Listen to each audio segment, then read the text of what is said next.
본문 말씀 창세기 5장 1절에서 32절까지 말씀인데요. 이 말씀이 좀 길어서 몇 군데만 오늘 봉독하겠습니다. 창세기 5장 1절에서 32절까지 말씀. 저가 먼저 1절에서 7절까지 봉독하고 그 이후에 21절에서 32절까지 봉독하겠습니다. 이것은 아담의 계별을 적은 책이니라. 하나님이 사람을 창조하실 때 하나님의 모양대로 지으시되 남자와 여자를 창조하셨고 그들이 창조되던 날에 하나님이 그들에게 복을 주시고 그들의 이름을 사람이라 일컬으셨더라.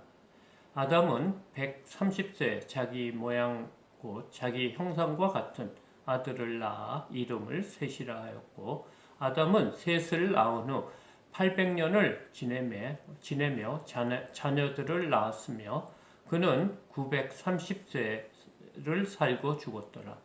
셋은 105세에 에노스를 낳고 에노스를 낳은 후 807년을 지내며 자녀들을 낳았으며 그는 912세를 살고 죽었더라. 에녹은 65세에 무두셀라를 낳고 무두셀라는 낳은 후 300년을 하나님과 동행하며 자녀들을 낳았으며 그는 365세를 살았더라. 에녹이 하나님과 동행하더니 하나님이 그를 데려가심으로 세상에 있지 아니하였더라.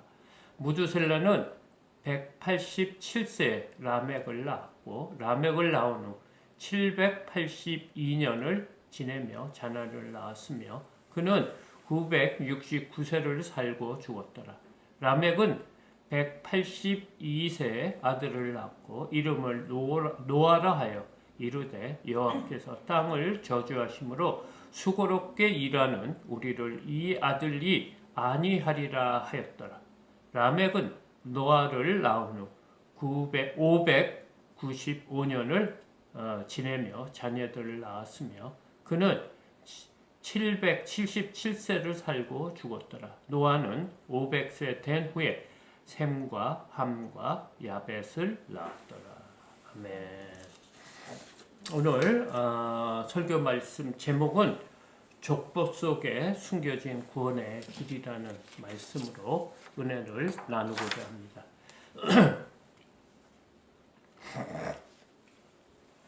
사실 창세기 5장은 족보로 이렇게 구성이 됐습니다. 그래서 하나님께서 이름들을 이렇게 많이 나열이 돼서 사실 전체를 읽으면 너무 많은 이름이 나와서 정말 뭐가 뭔지 잘 모르고요. 많은 이름으로 돼 있어서 이 말씀으로 어떻게 설교를 해야 될지 참 걱정되는 본문이기도 합니다. 그런데 이제 하나님께서는 이 땅을 창조하시고 우리가 사람이 범죄함으로써 죽을 수밖에 없는 저희들을 구원의 길을 예비해 주셨다고 하나님께서는 아담에게 하와에게 말씀하셨습니다. 그래서 여자의 후손을 통해서 우리를 구원하시겠다고 그런 약속을 해주셨거든요. 그래서 오늘 이 족보, 계보를 통해서 하나님이 우리를 어떻게 구원하실지 그런 내용이 이제 그 안에 숨어 있는 것 같습니다. 그리고 이 창세기는 계보로 이렇게 그런 관점으로, 그러니까 후손의 하나님의 선택한 백성 그런 족보로 이렇게 이루어져서 창세기를 볼 때 관점이 족보의 관점으로 봐야 됩니다. 이 원어를 톨레도트라고 하는데 창세기를 보는 어떤 중요한 관점이기도 합니다. 그래서 오늘 창세기의 이 족보를 보면서 하나님의 구원의 계획이 무엇인지 살펴보고자 합니다. 우리가 지난주 4장, 지난주와 지지난주를 통틀어서 4장을 보았는데 하나님께서는 우리 아담과 하와가 범죄하고 선악과를 먹고 에덴 동산에서 쫓겨났습니다. 그래서 그곳에서 아담과 하와가 두 아들을 낳습니다. 아벨과 가인, 이 두 아들을 낳는데 그들이 이제 제사를 드렸고요. 한 사람의 제사는 받으셨고 가인의 제사는 받지 않아서 그걸 통해서 가인이 아벨 동생을 죽였습니다. 그래서 죄가 들어온 지 첫 그 죄의 모습이 뭐냐면 사망이라는 거예요. 죽음이라는 거예요. 죄의 싹은 사망이라는 그것이 이제 가인을 통해서 드러났고요. 그 가인을 하나님께서 이제 형벌을 주셔서 유리하는 자, 그 다음에 땅에 저주를 내서 너가 수고를 하여도 수확을 많이 거두지 못한다. 예, 땅의 저주도 하고 가인은 유리하는 자로 살 것이다. 이런 형벌을 때문에 가인은 하나님의 낯을 피해서 에덴의 동쪽으로 가서 노치라는 땅에 이렇게 거주하게 됐습니다. 그리고 그곳에서 아내를 얻고 자녀를 낳고 그곳에 이제 자기만의 성을 이렇게 쌓기 시작했어요. 그래서 그 성의 이름을 아들의 이름을 따 에녹성이라고 이렇게 불렀고요. 그 성에서 이제 세월이 흘러서 가인의 후손들이 이렇게 탄생하는 것을 4장에서 보여줬습니다. 그 중에서 가인의 5대손 라멕을 통해서 하나님을 떠난 사람들이 어떻게 사는지의 모습을 보여줬는데 라멕이 첫 번째 가정의 개념이 깨진 겁니다. 하나님께서는 한 남자와 한 여자가 만나 한 몸이 돼서 가정을 이루라고 했는데 그 라멕부터 자신 두 아내를 얻었죠. 그 아내를 얻어가지고 이제 가정이 복잡해지기 시작했어요. 후손이 복잡한 관계가 이루어지고 그 후손을 통해서 무엇이 생겼냐면 그 후손을 통해서 가축을 이렇게 기르는 조상이 됐다고 해요. 그러니까 목축업의 조상이 되었고 또 한 사람은 음악, 그러니까 그 악기를 다루는 그 음악의 조상이 되었다고 그러고요. 또 한 사람은 철과 구리로 여러 기구를 만드는, 그러니까 무기도 만들고 우리의 생활에 필요한 그런 거를 만드는 조상이 태어났다고 했습니다. 사실 이것이 뭐냐면 이런 인간들이 이제 오래전부터, 그러니까 가인의 5대손부터 이런 사람들 스스로 살 수 있는 성을 쌓고 그 안에서 사람들이 필요한 것을 채우는 그런 기술들이 이제 개발이 된 거예요. 그것이 지금 같으면 뭐냐면 우리의 삶을 윤택하는 과학이 발달하고 그걸 통해서 우리의 삶이 편해지는 여러 가지가 기술들이 개발되잖아요. 그러니까 예를 들어서 뭐 자동차가 생기고 비행기가 생기고 또 요즘 같으면 인터넷, 그다음 핸드폰, 뭐 여러 가지 우리의 필요, 뭐 영화, 음악 이런 문화들이 이렇게 생겨난 거예요. 그러니까 가인의 후손을 통해서 우리 인간 스스로 살 수 있는 그런 환경을 만들어낸 게 뭐냐면 지금 과학이 발달하고 그거에 따른 여러 가지 산업들, 그러니까 예술 분야, 뭐 문학, 뭐 미술, 그 다음에 영화, 또 뭐 전자제품, 우리의 생활에 필요한 모든 뭐 패션, 뭐 여러 가지가 있죠. 그런 문화가 누구를 통해서 생겨났냐면 가인의 후손을 통해서 생겨난 거예요. 그 목적이 뭐냐? 하나님 없이 살아갈 수 있는 들만의 세상을 만드는 거예요. 그래서 의료 시설도 의료 기술이 얼마나 발달했습니다. 생명공학, 뭐 유전자 이런 것이 이제 발달해서 하나님의 영역까지, 창조의 영역까지 침범하는 시대가 된 거예요. 이런 시대가 와서 하나님도 없이 하나님이 없어도 되는 그런 세상이 만들어지고 있는 거예요. 그게 누구를 통해서 시작이 됐다? 가인의 후손 5대 라멕 자손 때부터 발달돼서 지금까지, 지금 이후로도 계속 발전하고 무언가를 개발하고 우리의 삶에 풍요롭고 만족한 삶을 살기 위해서 그런 것이 개발이 된다는 거예요. 그런데 오늘 본문 말씀은 다른 그 족보에 대해서 말씀하십니다.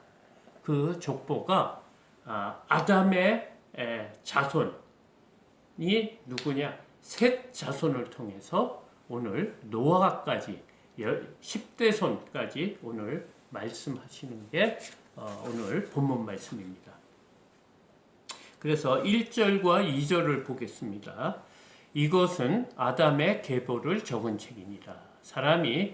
하나님이 사람을 창조하실 때 하나님의 모양대로 지으시되 남자와 여자를 창조하셨고 그들이 창조되던 날에 하나님이 그들에게 복을 주시고 그들의 이름을 사람이라 일컬으셨더라.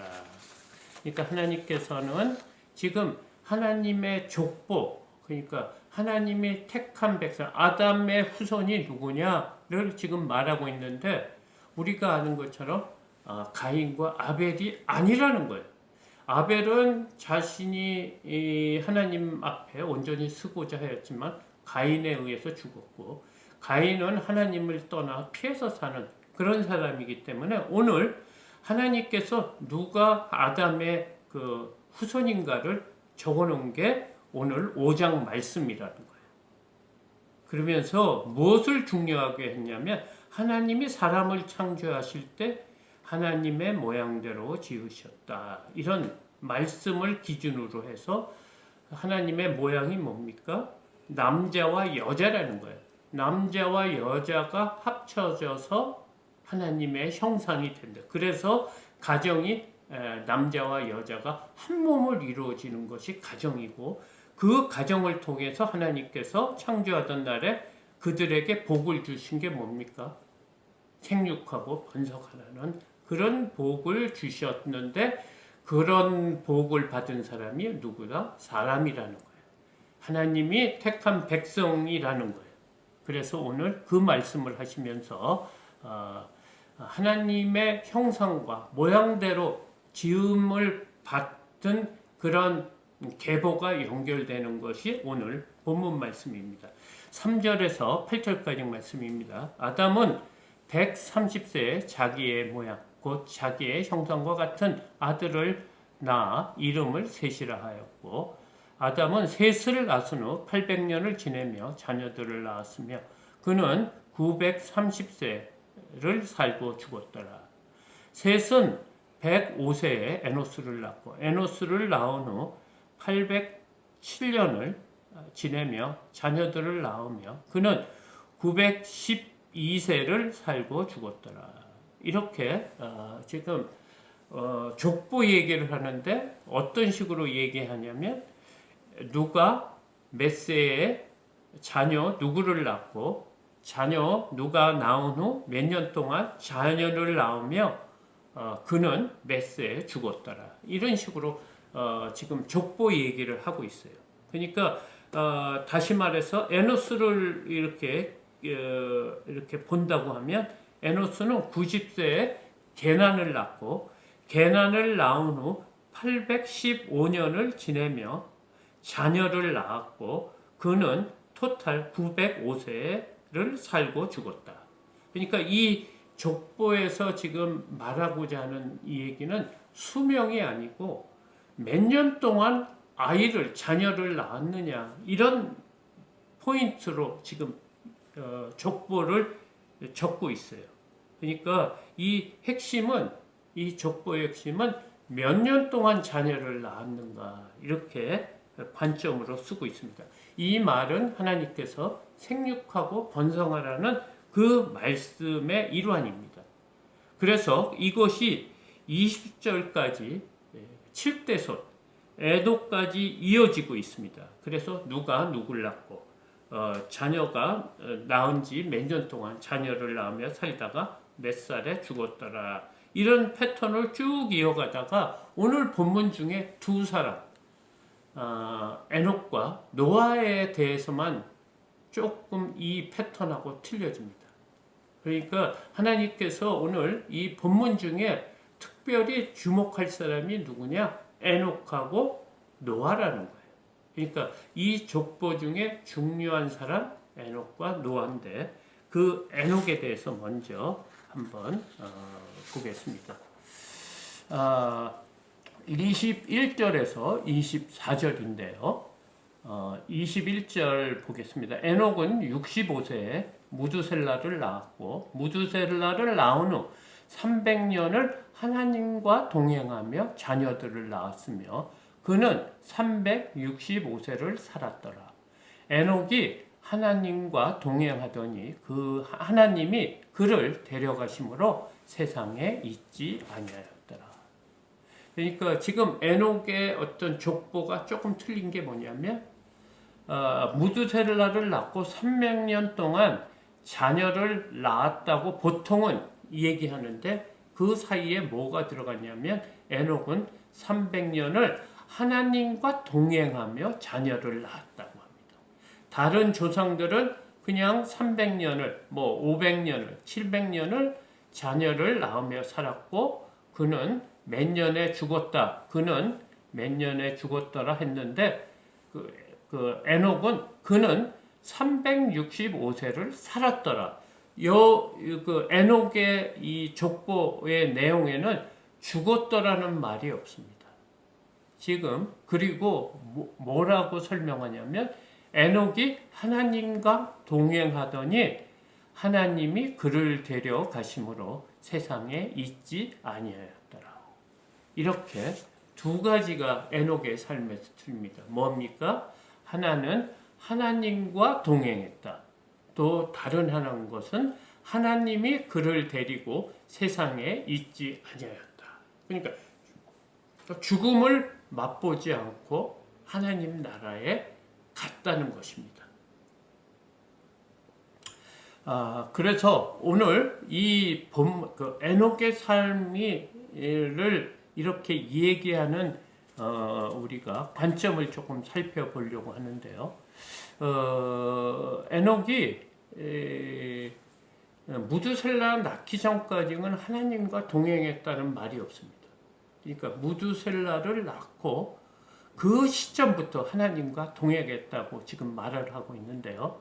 그러니까 무두셀라가 태어나기 전까지 어떻게 살았는지 또 왜 무두셀라를 낳고 하나님과 그때부터 동행하는 삶을 살았는지 사실은 성경이 말하지 않습니다. 그런데 우리가 추측할 수 있는 근거는 무두셀라의 이름의 뜻입니다. 무두셀라는 그 이름의 뜻은 무엇이냐면 그가 죽는 날 홍수를 보내리라 하는 의미가 있어요. 그러니까 아들의 이름이 무두셀라의 이름이 뭐냐면 이 사람이 죽는 날에 홍수가 올 것이다라는 그런 뜻의 이름이라는 거예요. 그러니까 어느 부모가 자녀의 이름을 지어주는데 이 사람이 죽은 후에 물로 이 땅에 심판을 하실 거라는 그런 말로 자녀의 이름을 짓는 부모가 어디 있겠습니까? 그러니까 이 의미가 무엇인지 우리가 살펴봐야 되고요. 또 에녹이라는 그 이름은 뭐냐면 전수자, 가르치는 자라는 거예요.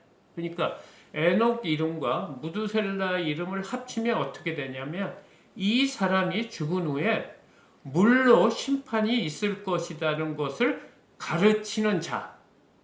그러니까 에녹이라는 사람이 무엇이냐? 300년 동안 우리가 추측할 수 있는 것을 그 무두셀라라는 이름을 아들에게 이름을 준 이유를 보고 추측할 수 있는 거는 하나님과 300년을 이렇게 동행하며 살았대요. 자녀도 낳으면서 동행하며 살았는데 그때가 언제냐? 무두셀라가 낳을 때부터라 이거예요. 그러니까 그때부터 이 에녹이라는 사람은 하나님의 심판에 대한 것을 깨달은 거예요. 그래서 하나님께서 동행하면서 그 내용을 가르쳐 주는데 우리는 정확하게 모릅니다. 그 시대가 얼마나 악하고 죄악 속에 빠져 있는 세상인지 이제 알 수가 있는 거예요. 그렇기 때문에 하나님께서 노아의 때 물로 완전히 세상을 없애고 사람을 창조한 것을 후회하셨다고 해요. 너무 완악하게 하나님 앞에 가지 않고 자신들을 위해서 자신들이 원하는 그 육신의 정욕, 안목의 정욕, 이생의 자랑, 우리의 말초신경을 즐기는 그 모든 죄악을 스스로 짓고 있기 때문에 에녹은 그것을 보고 하나님과 동행하는 삶이 무엇이냐? 심판이 있을 거라는 것을 전했다는 거예요. 전하는 자라는 거예요. 가르치는 자. 우리에게는 분명히 심판이 있고 이 죄를 회개하라는 그런 삶을 살았다는 것이 하나님과 동행하는 삶을 살았다는 거예요.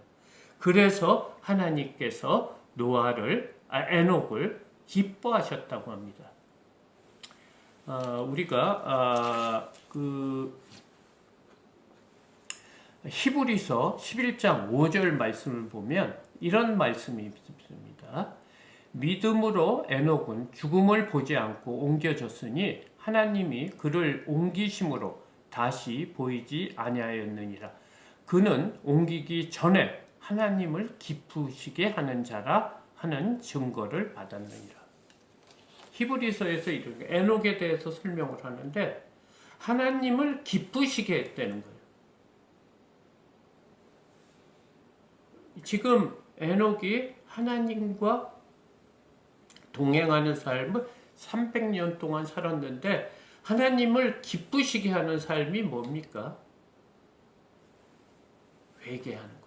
복음을 전하는 거예요. 우리에게 마지막 심판이 있다는 그런 말씀을 전하는 삶이 오늘 하나님을 기쁘시게 하는 거고 그것이 하나님과 동행하는 삶이라고 지금 족보에서 지금 에녹과 무드셀라의 이름에서 우리가 발견할 수 있는 포인트입니다.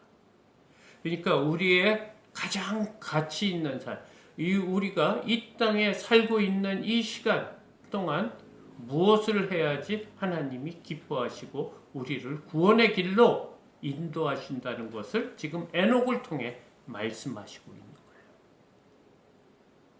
그러니까 또 이 무드셀라가 누구냐?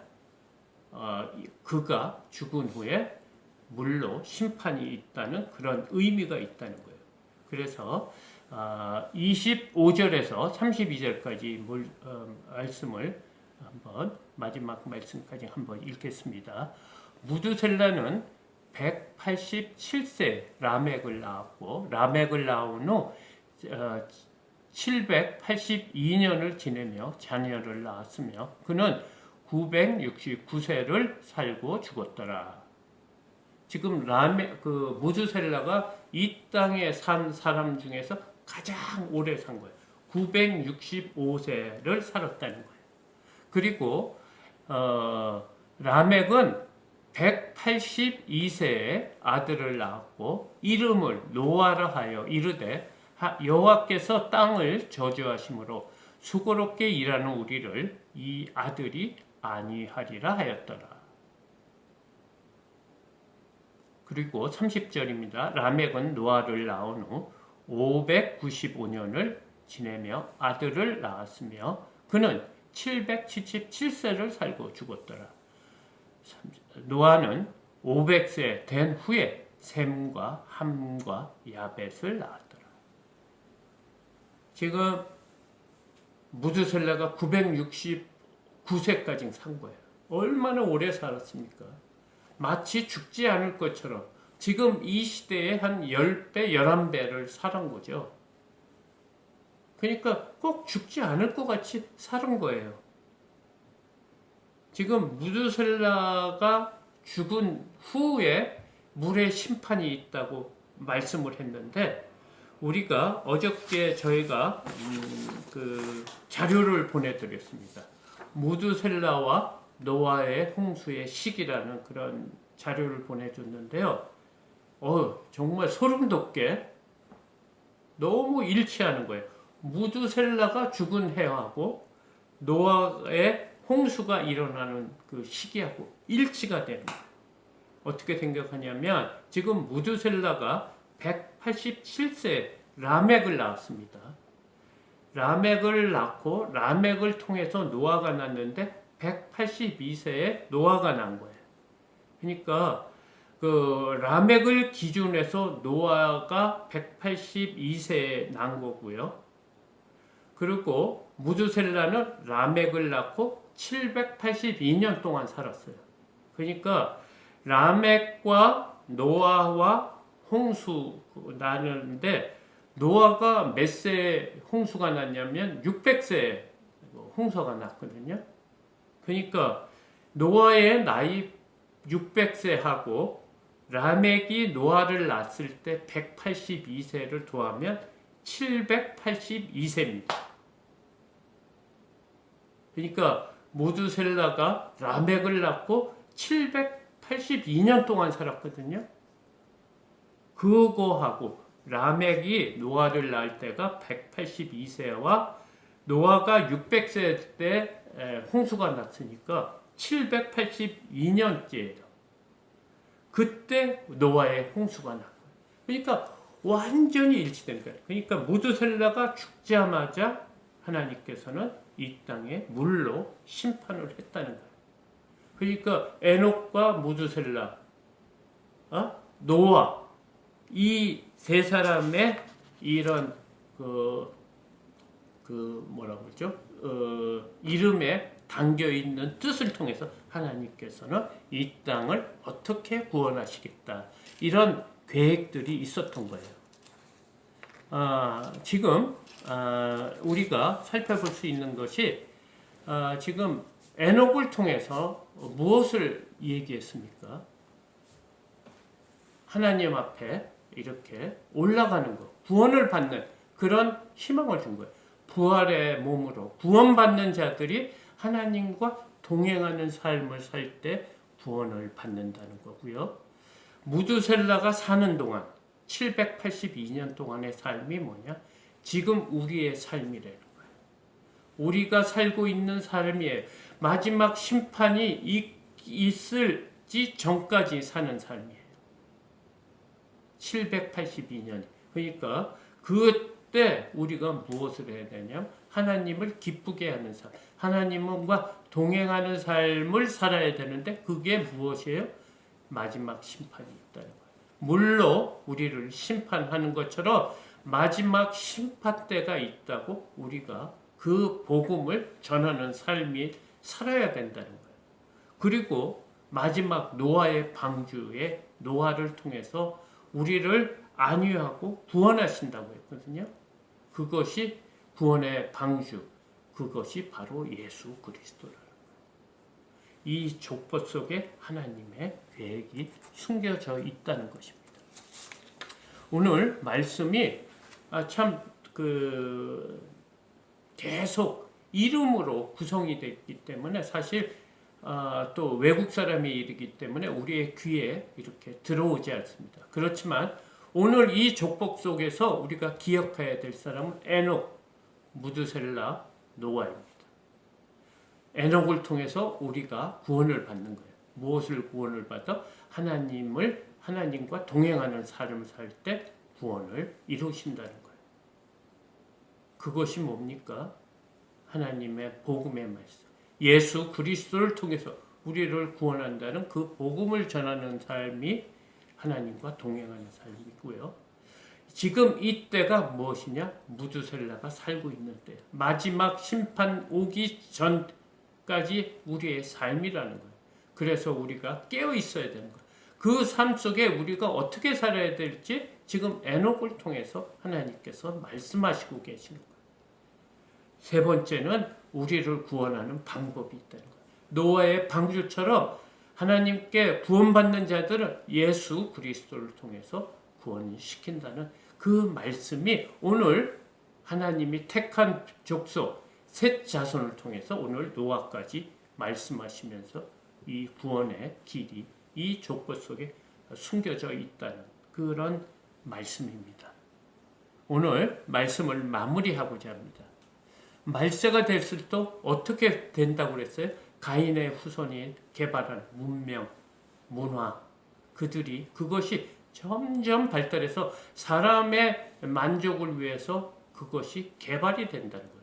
그 영역이 얼마나 하나님이 인간을 잘 만들었던지 하나님의 영역까지 지금 침범하고 있어요. 생명공학. 그래서 생명체를 만들어내겠다는 인간의 의도대로.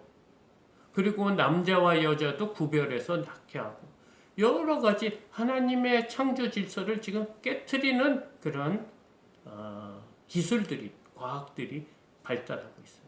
그리고 그 과학 기술을 통해서 지금 어떤 세상이 되고 있냐면 그들이 만들어 놓은 그런 기술 때문에 사람들이 그 안에 빠져 살게 한다는 거예요. 우리의 눈과 귀와 마음을 뺏어가는 그런 문화와 그런 산업들이 개발되고 있는 거예요. 요즘 인터넷이라는 것이 개발이 돼서 우리가 또 핸드폰이 생겨서 모든 사람이 지금 핸드폰 속에 빠져 있어요. 세계의 모든 사람들, 젊은이나 늙은이나 모든 사람들이 핸드폰에 빠져서 지금 전 세계에 일어나는 것을 실시간 검색하는 거예요. 그리고 요즘 세상이 얼마나 빨리 바뀌는지 잠시 눈이 팔면 도태되는 세상이 되는 거예요.